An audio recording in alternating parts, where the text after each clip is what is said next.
Hello everyone, RS academy AKTU पे आप सभी का स्वागत है। मैं अरुण मिश्रा आप लोगों को फंडामेंटल्स ऑफ मैकेनिकल इंजीनियरिंग पढ़ा रहा हूँ। जैसा कि आप जानते हैं कि हम लोग fundamentals of mechanical engineering subject पढ़ रहे हैं और अभी तक हमने कई यूनिट कंप्लीट कर लिया है। आज की क्लास से हम लोग फोर्थ यूनिट स्टार्ट करने वाले हैं। यदि आप ये पहला वीडियो देख रहे हैं तो आप यूट्यूब पे सर्च करेंगे आरएस एकेडमी एकेटीयू और यूट्यूब पे सर्च करने के बाद आप प्लेलिस्ट में जाएंगे तो वहाँ पर आपको ये जो सब्जेक्ट है फंडामेंटल्स ऑफ मैकेनिकल इंजीनियरिंग उसका हर एक यूनिट का सेपरेट प्लेलिस्ट आपको मिलेगा और वहाँ पे प्लेलिस्ट में वीडियो देखने का कुछ मैं आपको मतलब बताता हूँ। मैंने जो वीडियो पे नंबरिंग कभी कभी बच्चे सीक्वेंस से या फिर कभी कभी अल्टरनेट या फिर रैंडमली वीडियो अरेंज होते हैं प्लेलिस्ट में, जिसकी वजह से वो रैंडमली वीडियो देख रहे होते हैं।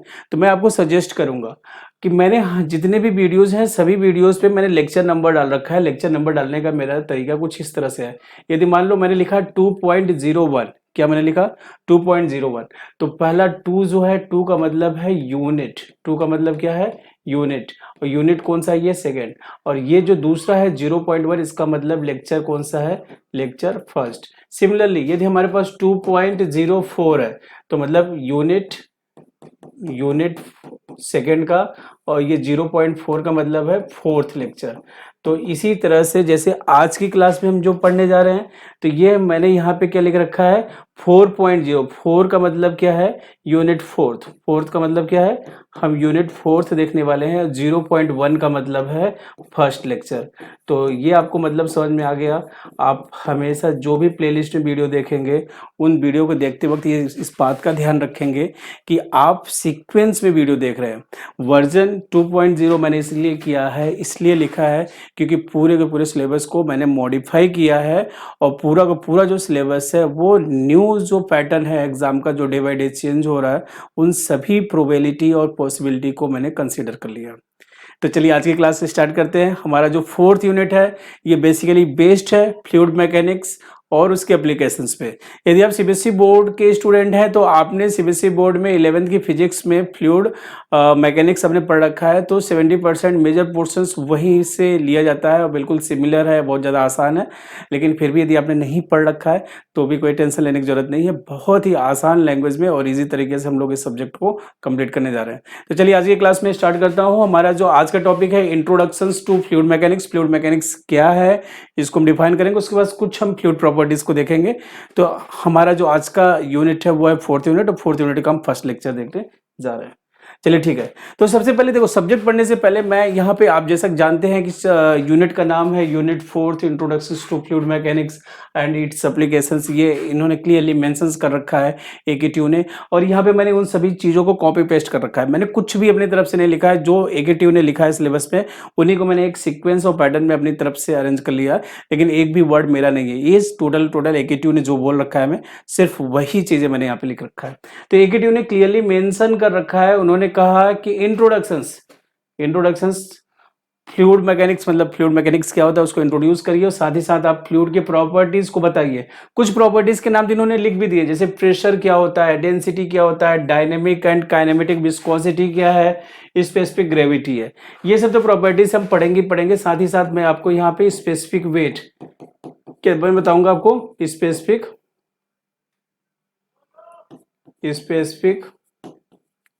वेट के बाद मैं और भी बातें करने वाला हूँ। स्पेसिफिक वॉल्यूम के बारे में एक बार एकेटीयू ने पूछ भी लिया है, जबकि यहाँ पे फ्लूइड प्रॉपर्टीज में उन्होंने मेंशन नहीं किया था। तो हमारा यही मोटो है कि हम उन सभी प्रोबेबिलिटी को कंसीडर करेंगे जो कि एग्जाम में या तो पूछा गया है या पूछा जा सकता है। ठीक है, इसके बाद यहाँ तक पढ़ने के बाद हम बात करेंगे टाइप्स ऑफ फ्लूइड की। तो Newtonian, non Newtonian fluid. Non Newtonian fluid के बाद हम आइडियल फ्लूइड की बात करेंगे कि आइडियल फ्लूइड क्या होता है। साथ ही साथ हम इस यूनिट को एक्चुअली में मैं डिवाइड करना चाह रहा हूँ दो पार्ट। ये जो हमारा फ्लूइड मैकेनिक्स है ना, ये चैप्टर 1 बोल सकते हो आप। ये चैप्टर हम 1 में पढ़ने वाले हैं। एप्लीकेशंस को मैं बोल दूं ये क्या है, चैप्टर 2 है। तो ये दो पार्ट में हम इसको समझ सकते हैं, दो पार्ट में हम इसको पढ़ सकते हैं। तो अब इसके बाद पास्कल्स लॉ का डेरिवेशंस AQ का बहुत ही ज़्यादा फेवरेट क्वेश्चंस है। लगभग लगभग मेरे ख्याल से हर एक ईयर में, हर एक सेमेस्टर में ये क्वेश्चंस देखने को ही मिलता है हमेशा। Derive the Pascal's law and state and derive the, मतलब उसका स्टेटमेंट क्या है और डेरिवेशंस करके दिखाइए। बहुत ही ज़्यादा आसान है। मेरे पॉइंट ऑफ व्यू से सिर्फ 3 मिनट का डेरिवेशंस है। बच्चों को पता नहीं कहाँ उलझे रहते हैं, आज तक मैं नहीं समझ पाया। तो मैं आपको कोशिश करूँगा पास्कल्स लॉ बिल्कुल बिल्कुल आसान तरीके से मैं आपको समझाऊँ और बहुत ही आसानी से, सिर्फ जोड़ना घटाना है बस और कुछ नहीं करना है।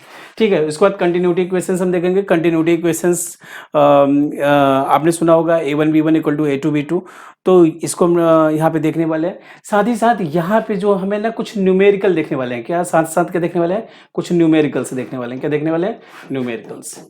तो न्यूमेरिकल्स इस यूनिट से पूछा जाता है और बहुत ही ज़्यादा इजी न्यूमेरिकल, गलत होने के चांस ना के बराबर है। मैं आपसे अभी भी बार बार कहता हूँ कि यदि आपकी इंग्लिश वीक है, यदि इंग्लिश में थोड़े से कमज़ोर हैं, और तो आप न्यूमेरिकल पे फोकस कीजिए। एग्ज़ाम में 20 to 25 मार्क्स के न्यूमेरिकल हर साल पूछे जाते हैं और वो भी बिल्कुल आसान तरीके से। मैं वो आपको सब न्यूमेरिकल कराऊंगा, बहुत ही आसानी से कराऊंगा। आपको बेसिक कॉन्सेप्ट एक बार समझ में आ जाएगा ना, तो कोई सा भी न्यूमेरिकल टफ नहीं होता है। तो बेसिक न्यूमेरिकल भी करने वाले हैं। न्यूमेरिकल करने के बाद हम सेकंड पार्ट में जाएंगे, चैप्टर सेकंड में, जहाँ पे हम एप्लीकेशंस की बात करने वाले हैं। तो working principles of hydraulic turbines, turbines क्या होते हैं, कि क्या प्रिंसिपल्स होते हैं। दो तरह के हम टर्बाइंस देखने वाले हैं, कह सकते हैं impulse turbine and reactions turbine. अभी आप नहीं समझ पा रहे होंगे कि इम्पल्स टर्बाइन क्या है, रिएक्शंस टर्बाइन क्या है, लेकिन जब हम पढ़ेंगे तो वहाँ पे मैं क्लियरली इसको मेंशंस करूंगा। फिर हम देखने वाले हैं pump, hydraulic pump. Hydraulic pump हम दो तरह से पढ़ने वाले हैं, एक सेंट्रीफ्यूगल पंप, दूसरा रेसिप्रोकेटिंग पंप। ये भी जब हम पढ़ेंगे तो वहाँ पे मैं क्लियरली इसको डिफाइन करूंगा। उसके बाद लास्ट टॉपिक है हमारा हाइड्रोलिक लिफ्ट, और ये पूरा का पूरा यूनिट क्या हो जाएगा, कंप्लीट हो जाएगा। तो आज की क्लास में हम समझने वाले हैं फ्लूइड मैकेनिक्स क्या है और इसकी कौन कौन सी प्रॉपर्टीज को हम कैसे डिफाइन कर सकते हैं। तो चलिए आज का लेक्चर स्टार्ट करते हैं। सबसे पहले मैं फ्लूइड मैकेनिक्स की बात करूंगी। फ्लूइड मैकेनिक्स क्या है, तो मैं बोलूंगा फ्लूइड मैकेनिक्स एक ब्रांच ऑफ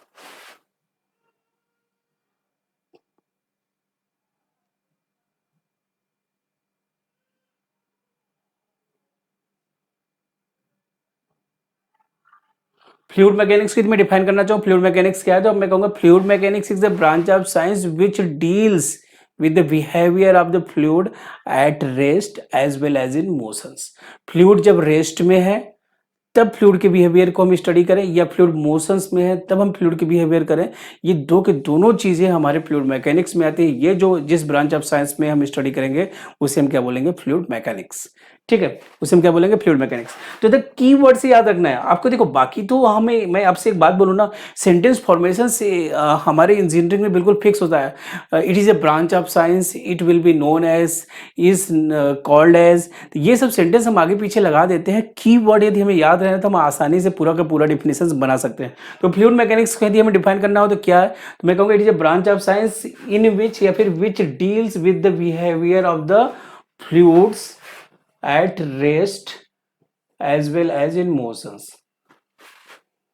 तो आप मतलब फ्लूइड के बिहेवियर को स्टडी करने वाले हैं या डील्स करने वाले हैं जब फ्लूइड रेस्ट कंडीशंस में है या मोशंस में है, उस ब्रांच ऑफ साइंस को हम क्या बोलेंगे, फ्लूइड मैकेनिक्स। ठीक है, तो फ्लूइड मैकेनिक्स को यदि मैं क्लासीफाई करना चाहूँ तो फ्लूइड मैकेनिक्स को हम तीन पार्ट में, ये हमारे जो फ्लूइड मैकेनिक्स है ना, इस फ्लूइड मैकेनिक्स को हम 3 पार्ट में क्लासीफाई करेंगे। सबसे पहला जो है वो क्या है, फ्लूइड स्टैटिक्स। स्टैटिक्स का मतलब है फ्लूइड किस कंडीशंस में होगा, रेस्ट कंडीशंस में होगा। किस में होगा यार, इसमें कैसा होगा, फ्लूइड रेस्ट कंडीशंस में होगा। ठीक है, काइनेमेटिक्स और डायनेमिक्स, इसमें फ्लूइड कैसा होगा, फ्लूइड किस में होगा, मोशंस में होगा। किस में होगा, फ्लूइड मोशंस में होगा। यहाँ पे भी फ्लूइड जो है वो क्या है, मोशन में है। किस में है, मोशन है। तो यहाँ पे जो है प्रेशर फोर्स कंसीडर नहीं होगा, तो मैंने यहाँ पे लिख दिया pressure force not considered. Pressure force जो है वो कंसीडर्ड नहीं है।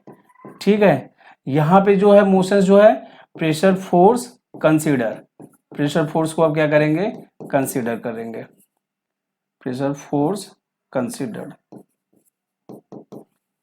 ठीक है, तो एक्चुअली में फ्लूइड जो फ्लो करता है ड्यू टू प्रेशर डिफरेंस, और प्रेशर जहाँ पे होगा वहाँ पे भी फोर्स होगा। इसे मैं दूसरी तरह से डिफाइन करना चाहूँ ना तो फ्लूइड काइनेमेटिक्स को मैं बोलूँगा fluid kinematics is the direct branch of fluid mechanics in which cause of motion is not consider. Motion का क्या कारण है उसे हम कंसीडर नहीं करते, इसका मतलब प्रेशर फोर्स को हम कंसीडर नहीं करेंगे, यहाँ पे कॉज ऑफ मोशंस को कंसीडर करते हैं। तो ये एक सिंपल सा लाइन और है, तो मैंने यहाँ पे तो आप लिख देता हूँ cause of motion not consider. Motions का जो कारण है उसे हम कंसीडर नहीं करते हैं, cause of motion not consider, consider नहीं कर रहे हैं। यहाँ पे कॉज ऑफ मोशंस को हम कंसीडर कर रहे हैं, तो मैंने क्या लिखा, cause of motion consider, cause of motions को आप कंसीडर कर रहे हैं। तो कॉज ऑफ मोशंस होता क्या है, प्रेशर है। हम ये भी जानते हैं सिंपल सी बात, प्रेशर इक्वल टू क्या होता है, नॉर्मल फोर्स अपॉन एरिया। जहाँ पे प्रेशर है वहाँ पे फोर्स भी होगा, जहाँ फोर्स है वहाँ पे प्रेशर ही होगा। तो यहाँ पे प्रेशर फोर्स को कंसीडर नहीं करते हैं, यहाँ पे प्रेशर फोर्स को कंसीडर करते हैं। तो हमारा क्या हो गया, फ्लूइड मैकेनिक्स 3 टाइप में हमने क्लासीफाई कर लिया है, fluid statics, fluid kinematics and fluid dynamics. तो ये सिंपल सी बातें हो गई फ्लूइड मैकेनिक्स के लिए। अब इनकी इंडिविजुअल डिफिनेशंस हम देख लेते हैं। फ्लूइड स्टैटिक्स की बात करें तो फ्लूइड स्टैटिक्स क्या है, तो आप कहेंगे fluid statics is the branch of fluid mechanics that deals with fluid at rest conditions. Fluid at rest, उसे हम क्या बोलेंगे, fluid statics that deals with fluid at rest. मतलब फ्लूइड मैकेनिक्स का वो ब्रांच जिस ब्रांच में फ्लूइड मैकेनिक्स रेस्ट कंडीशंस में है, उस ब्रांच को हम क्या बोलेंगे, फ्लूइड स्टैटिक्स। फ्लूइड काइनेमेटिक्स की बात करें तो ये भी एक ब्रांच ऑफ फ्लूइड मैकेनिक्स में जिसमें फ्लूइड मोशंस में है, लेकिन प्रेशर फोर्स को कंसीडर नहीं करेंगे फ्लूइड काइनेमेटिक्स में। तो आपने क्या कहा, branch of fluid mechanics that deals with the fluid in motions where pressure force are not consider. जहां में प्रेशर फोर्स को हम कंसीडर नहीं कर रहे हैं, वो जो ब्रांच ऑफ साइंस होगा फ्लूइड मैकेनिक्स उसे हम क्या बोलेंगे, फ्लूइड काइनेमेटिक्स। क्या बोलेंगे इसे हम, फ्लूइड काइनेमेटिक्स। फ्लूइड डायनेमिक्स की बात करें तो फ्लूइड डायनेमिक्स क्या है, ये ब्रांच ऑफ फ्लूइड मैकेनिक्स है that deals with the fluid in motion, जिसमें फ्लूइड किस में होगा, मोशंस में होगा, और pressure force are considered, pressure force को कंसीडर करेंगे। उस ब्रांच ऑफ साइंस को हम क्या बोलेंगे, फ्लूइड डायनेमिक्स। सिंपल सी बात, फ्लूइड मैकेनिक्स में हम फ्लूइड को स्टडी करते हैं या उसके बिहेवियर को डील्स करते हैं, चाहे फ्लूइड रेस्ट में हो या मोशंस में हो। फिर हम फर्दर क्लासीफाई करते हैं कि फ्लूइड मैकेनिक्स 3 तरह के होते हैं। कितने तरह के, 3। फ्लूइड स्टैटिक्स जिसमें फ्लूइड रेस्ट में होगा, फ्लूइड काइनेमेटिक्स में फ्लूइड मोशंस में होगा, फ्लूइड डायनेमिक्स में भी फ्लूइड मोशंस में होगा। लेकिन काइनेमेटिक्स में प्रेशर फोर्स को कंसीडर नहीं करते, डायनेमिक्स में प्रेशर फोर्स को कंसीडर करते हैं। बस इतना सा आपके लेवल पे इंफॉर्मेशन बहुत है, इससे ज़्यादा हमें कोई ज़रूरत नहीं है। अब हम बात करेंगे फ्लूइड की। फ्लूइड क्या है, तो फ्लूइड समझिए बात को, फ्लूइड कोई सब्सटेंस है जिसके पास एक स्पेशल बिहेवियर है या स्पेशल कैपेबिलिटी है, जिसकी वजह से वो सॉलिड से डिफरेंट है। वो स्पेशल कैपेबिलिटी, स्पेशल बिहेवियर जो है उसे हम बोलते हैं फ्लोइंग कैपेबिलिटी। फ्लोइंग कैपेबिलिटी या फ्लोइंग बिहेवियर होने की वजह से हमारा जो फ्लूइड है वो सॉलिड से डिफरेंस है या वो सॉलिड से डिफरेंट है। तो फ्लूइड क्या है, fluid is a substance which is capable of flowing, जिसके पास क्या कैपेबिलिटी है, कैपेबल ऑफ फ्लोइंग है, इसीलिए ये सॉलिड से क्या है, डिफरेंट है। तो हमारे पास फ्लूइड जो है, फ्लूइड की एक बात और, फ्लूइड का कोई डेफिनेट शेप नहीं होता है। जैसे मान लो आप पानी को ले लो, फ्लूइड, पानी भी एक तरह का फ्लूइड है, उसे आप ग्लास में रखोगे तो ग्लास के शेप का हो जाएगा, बॉटल में भर दो तो बॉटल के शेप का हो जाएगा, उसे आप मग में भर दो तो मग के शेप का हो जाएगा, बाल्टी में भर दो तो बाल्टी का शेप का हो जाएगा। खुद का कोई शेप नहीं है, जिसमें रखा जिस कंटेनर में वही शेप उसका हो गया। सिमिलरली गैस का भी कोई शेप नहीं होता, उसे आप सिलेंडर में भर दो तो सिलेंडर के शेप का हो जाएगा, रूम में भर दो तो रूम की शेप का हो जाएगा, जहाँ पे भर दोगे वो शेप उसका हो जाएगा।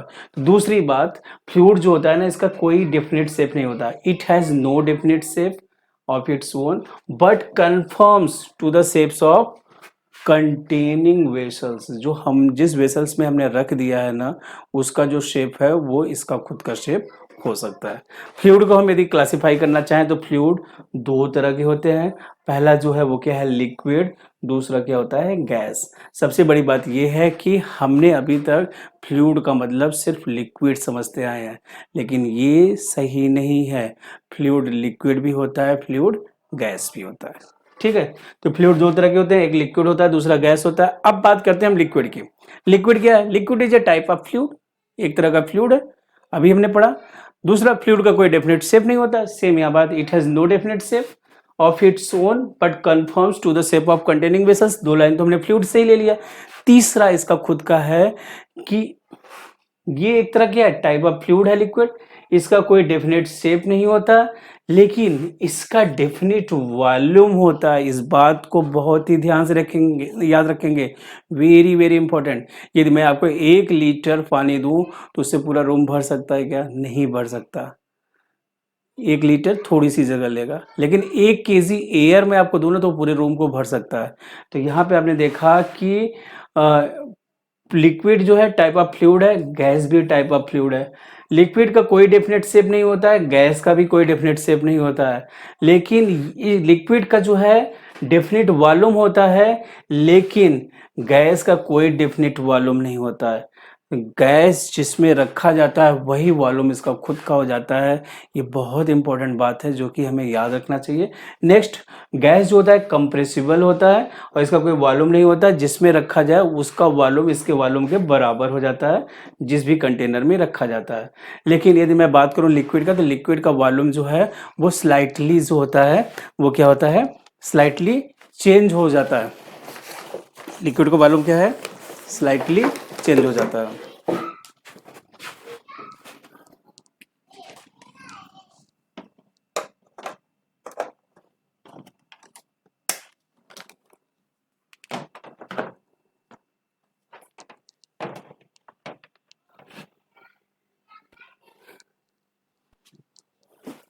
ठीक है, तो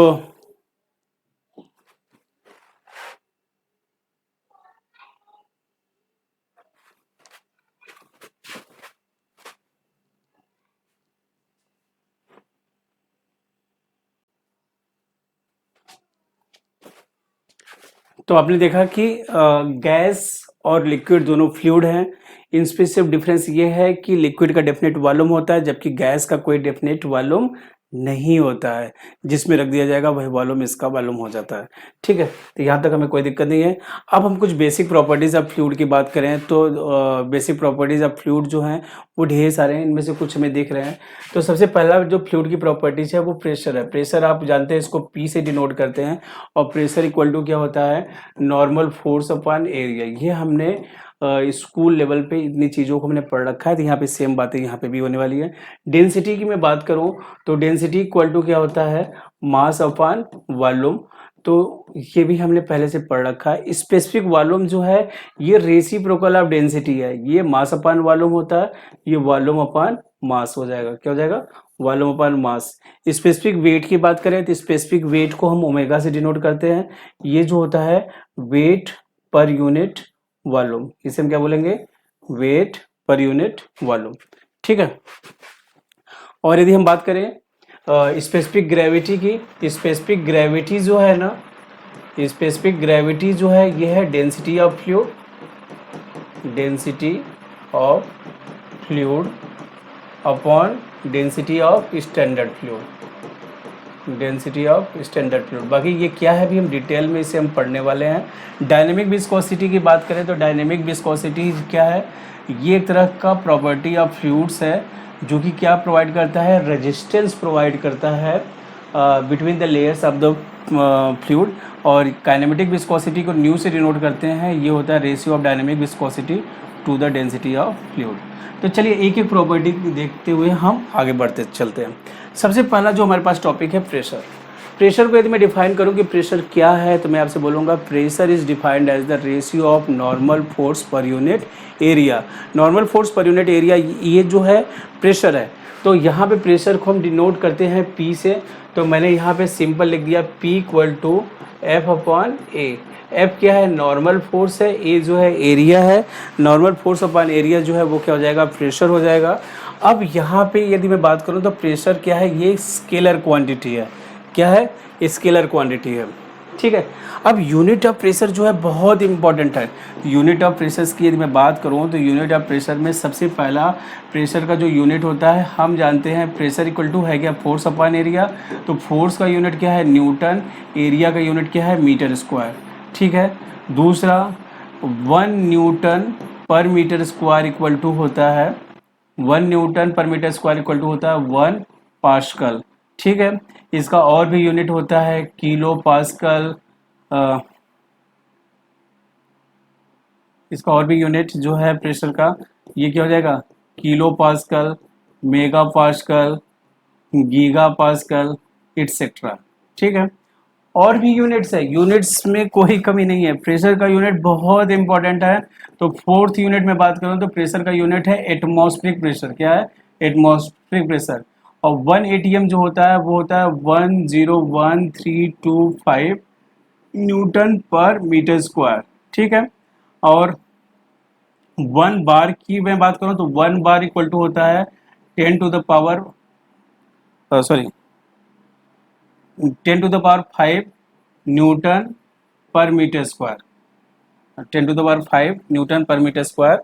तो ये कुछ यूनिट है। बार चलो खैर कोई बात नहीं, बार आपकी सिलेबस के लेवल के ऊपर है, तो ये कम से कम इतना आपको पता होना चाहिए। तो यहाँ तक ये हमारे पास 1 एटमॉस्फेरिक प्रेशर आ गया।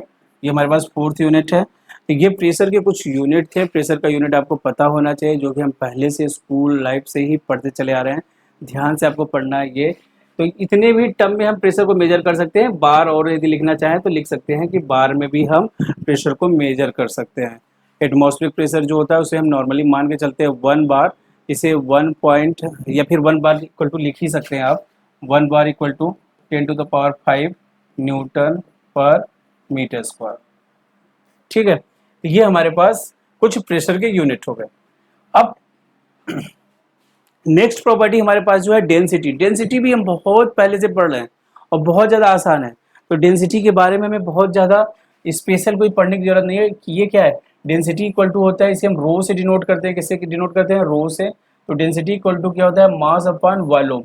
इसे हमें डिफिनेशन देना हो तो इसी से हम डिफिनेशन देंगे। Density is defined as the ratio of mass upon volume.